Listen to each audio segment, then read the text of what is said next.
on these. Okay, it's being recorded. Okay, now whoever it is muted. Going to unmute her. Okay.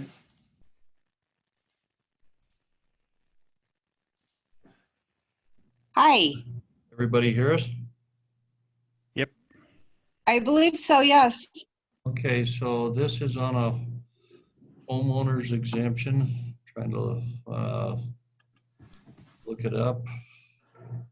What was your name? It's under Beth Anderson. Okay. Okay, so tell us how we can help. When we bought the home in 2018, kind of a long story short, what happened is I owned a home in Rigby. My mom owns a home in Rigby. My son owned a home in Rigby. He was getting divorced and had to stay in that area. So between the three of us, we decided to sell my home to him, and we wasn't sure if my mother or myself was moving into the home in Idaho Falls.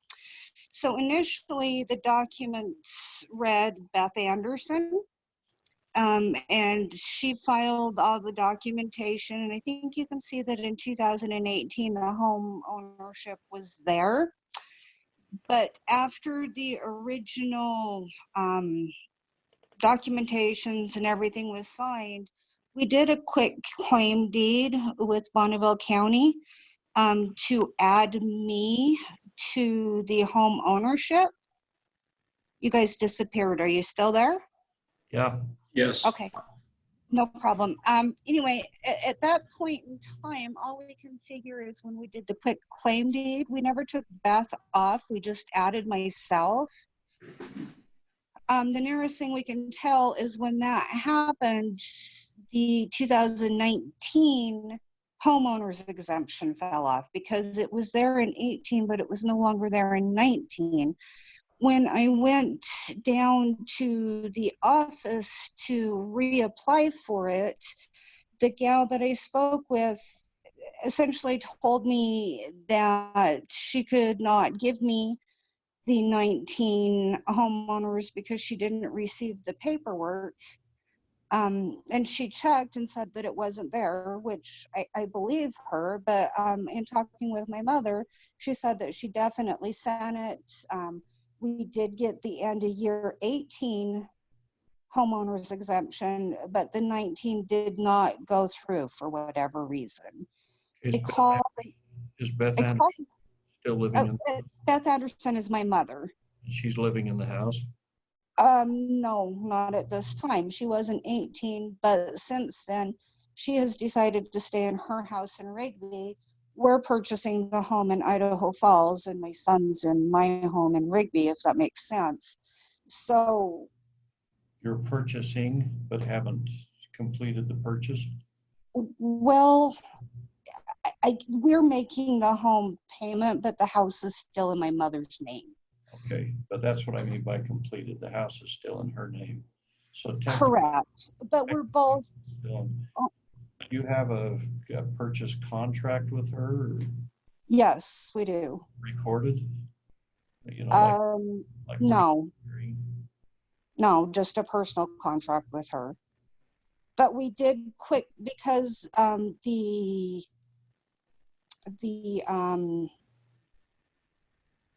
title company knew that we wasn't sure who was living at what house when the purchase was made.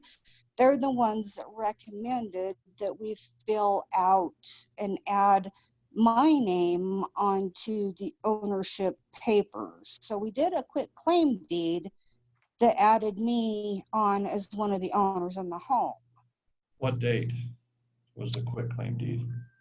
It was a couple weeks after the home was purchased, and I do know that my name does show up on the 2019 homeowners, but it's without the exemption. And I did give. Can you see that, Roger? Quick claim deed. November 16, 2018. Okay. And did you fill out a homeowner's exemption for 19? Well, when I went down to do it, she told me that it was too late to do. But I hadn't received anything even knowing that I had to do it. So she allowed me to do the 19, but not the 18, because I thought the 18, because it was in there already under her name. And so when I went down to do the 19th, she basically said that it was too late. I didn't even realize that I needed to do one for sure because it was already showing in her name. It was just when we added me, I guess, that it changed how the paperwork was done. I'm not sure. And that's why I'm asking. I've got the paperwork filled out for 20 because she allowed me to do that when I was down there, but she said it was too late to do the 19. Okay, flip that back up there again, Blake, because on that, it showed the, showed the date that. That was me, this one here. Yeah, okay, the date home occupied by the applicant was 12/7/19. Yeah, there's two dates there, 12/7/19 and 11/16/19. I'm not sure why two different dates, but Because 11/16/19, my mom lived here. 12/17/19 is when we moved into the home. Okay, but your mom was living in Rigby before that. Correct. Okay, And I was also living in Redwood up to that time. So, well, but you'll see all of our names are on the owner's record. so we've got all three names on the ownership of it with that quitclaim deed. It kept it in Anderson's Beth's name, and then it's got Hutch Gold and Robin Gold.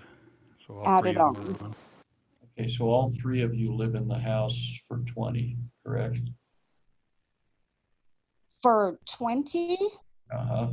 No, just myself and Hutch. I guess Beth and your mother Beth is living in Rigby. Correct. Okay, with that history, And by the end of the year, we will have taken Beth off of the home ownership. okay, well, according to the law, let's deal with the 2020 first. You're only entitled to 50% of the homeowner's exemption because the other person on the deed is living someplace else. That's for 2020. Okay. Mom still lives in Rigby and not living in the home when her name's on there. I didn't realize because, well, and that we were told because she's on the mortgage paperwork, she had to appear on the home ownership papers. Yeah, and that's technically correct. She still is a half owner in the house. Even though we have a contract with her to purchase the house? Until you take her name off the title of the house, she's one of the legal owners of the house. You know, she could be a lien holder, you know, just like a bank would. And that's essentially what she is. But your quitclaim deed and who is on the title of the home doesn't reflect that, and that's what the assessor has to go off of. Is that correct, Blake? Yeah. I guess if you got a recorded contract that put it in your names and quickly did it, it has to be in by tomorrow. That would show that it's just for you two. Otherwise, you've got a 50% homeowner exemption for this year. So what, I'm sorry, so what do you need from me? A contract showing that she's selling us the home? Yeah, we'd have to have either she's got a quitclaim out of it, which it doesn't sound like she'd be able to if she's on the mortgage. Right. Or But we you need could a show a copy of the contract. contract of sale between she granting this property to you and Hutch. But that would And change the title over to just you and Hutch. Well, she's willing to do a contract that says she's selling us the home. Is that enough to do the homeowner's exemption?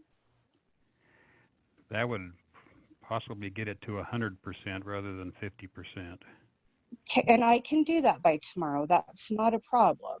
Possibly, it has to be a recorded document. Oh, with Or- the county? Yeah, do you know where our office is located downtown? You're downtown by the courthouse, correct? Yeah. Can you Even if record it? Even if I get it to you, will that be enough? I think if you give it to us, we can get it to the lady that does this, and I think it'll go through without the recording. But what I should do, give me your telephone number. It's you- 208-227-4469. I'll have Carol Lee call you and try to arrange what paperwork she needs, because we need to get it like immediately in order to make this work for this year to get 100%.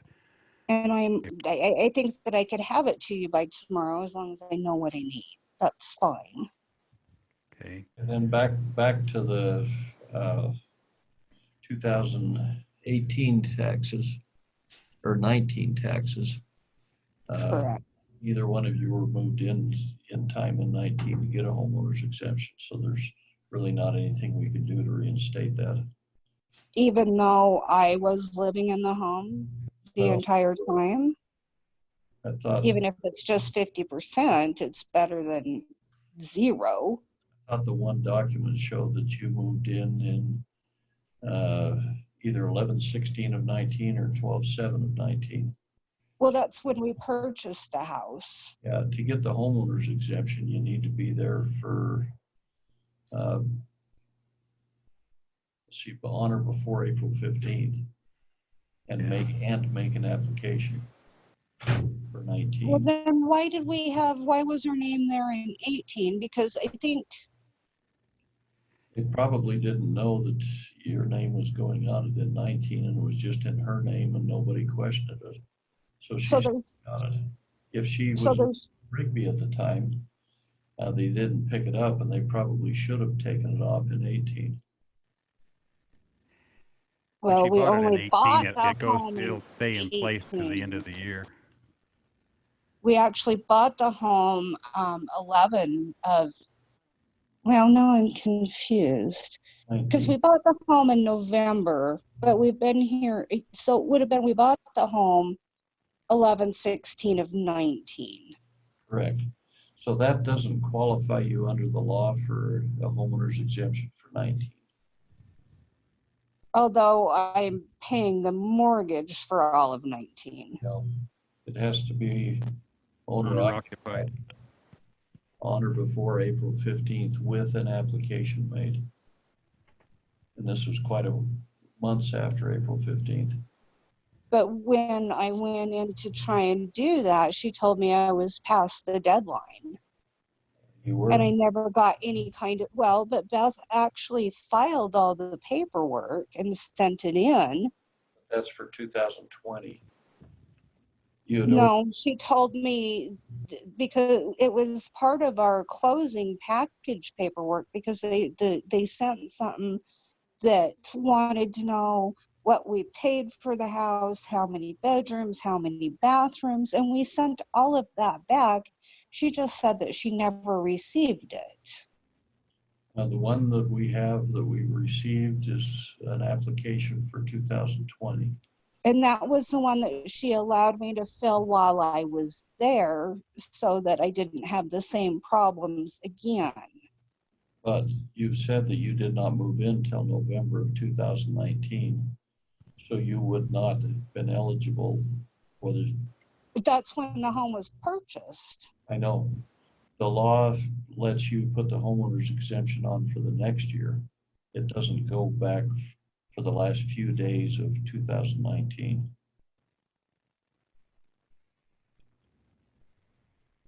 Okay, I'm completely confused. I don't understand that, but It's a hard one. You can apply if you buy a home on or before April 15th for that year. Otherwise, you're not eligible for the homeowner's exemption until the following year, but you still have to make the application.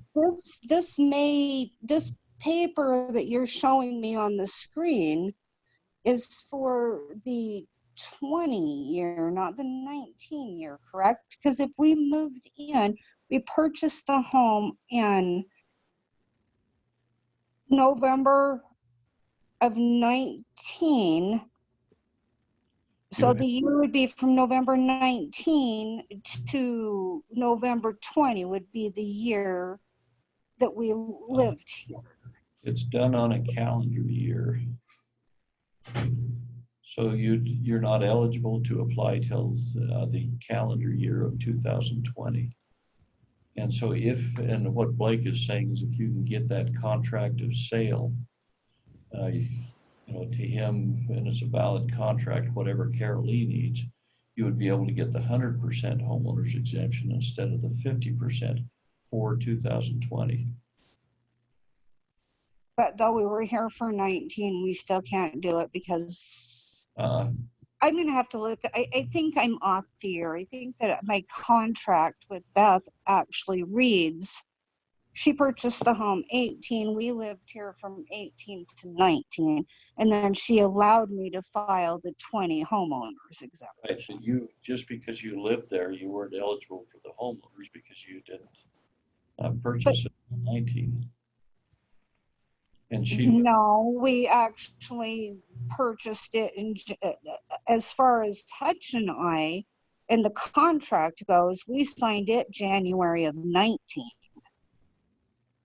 So from January 19 to December 19, which is just this last year, we were purchasing the house from Beth, and that's the part that.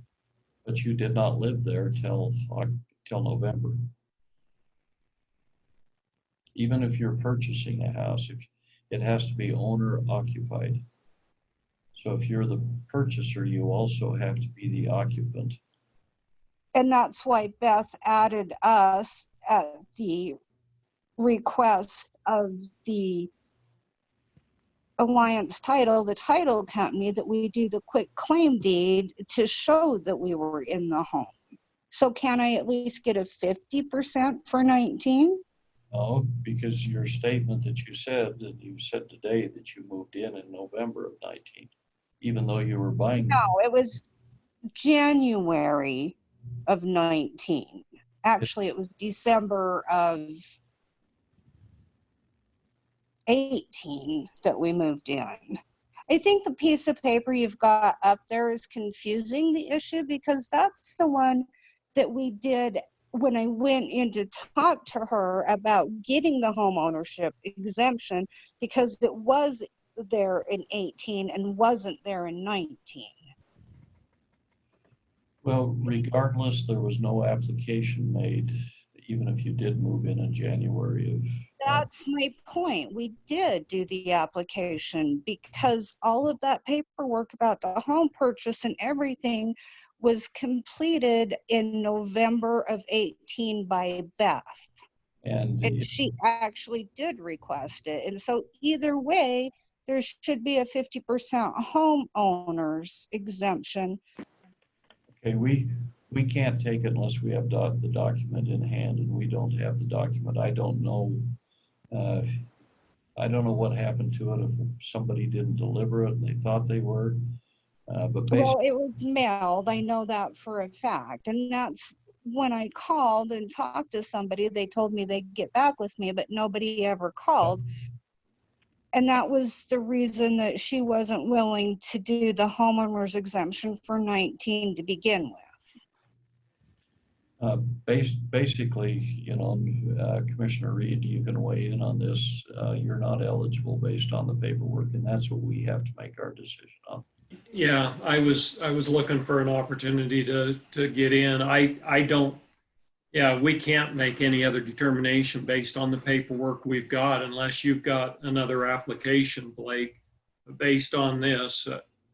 We can, but there can't be anything done on the 19.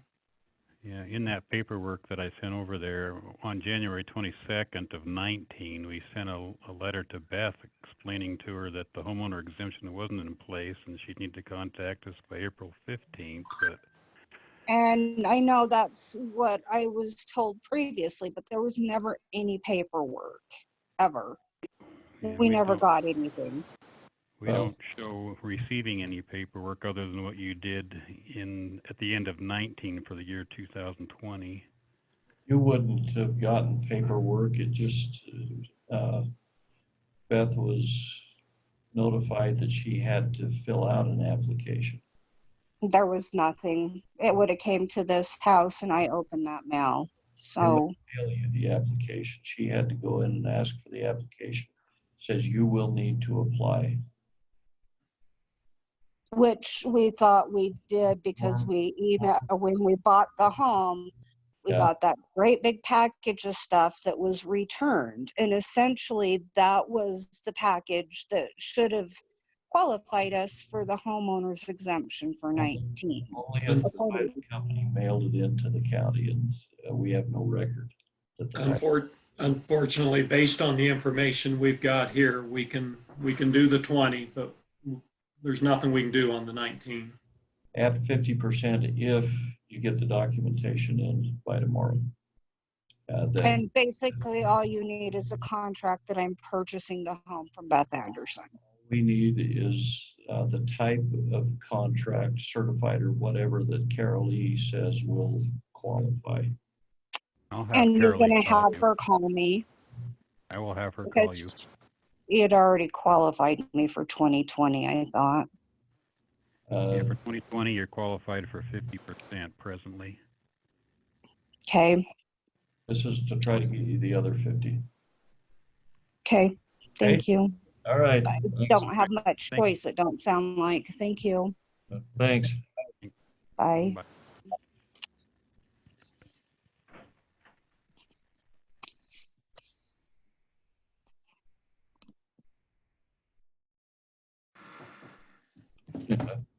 Oh, man. Wondered how many times we were going to have to explain that. I know, I'm sorry, I was looking for a time to jump in, but What she did is screwed up and told the truth. And we created, you know. yeah, well, and the paperwork clearly showed that, you know, she's fortunate to get a full amount in 20 if she can get that in by tomorrow. Gee, that's what I doubt. Yeah, Dave wasn't going to call in. I don't know. I guess, I don't know. That's, Well, that might be my fault actually, because he said when we were logging off, he said, let me know if we have it. So, and I didn't call him. okay. Oh yeah, I forgot. So I guess that's it. Okay. I'm out of here. You're okay to be in there tomorrow then? No, tomorrow I was going to stay home. Oh, tomorrow I'm going. I'm sorry. Yeah, I'm going in tomorrow. Whatever we need. Yeah, no, I'm mixed up. I'm going in tomorrow. Okay. Roger, there is Too cold to farm. There's what? sheriff's office at 11 o'clock. Yeah, no, I'll still attend the meetings. Okay. You know, I'll just do it from home. Okay. Kevin came in about 12 o'clock and just said that he wanted us to know that, you know, they were starting to talk about budgets and they fully understood that it's a different year and things are tight and they are looking forward to getting the information from Ron. He's starting to work with Ron about if how much there is any carryover in the IDOC. You know all this probably already. Hang on. Let me give you a call. I got something right here. So Yeah, call me. okay. All right, or I can talk to you tomorrow about it.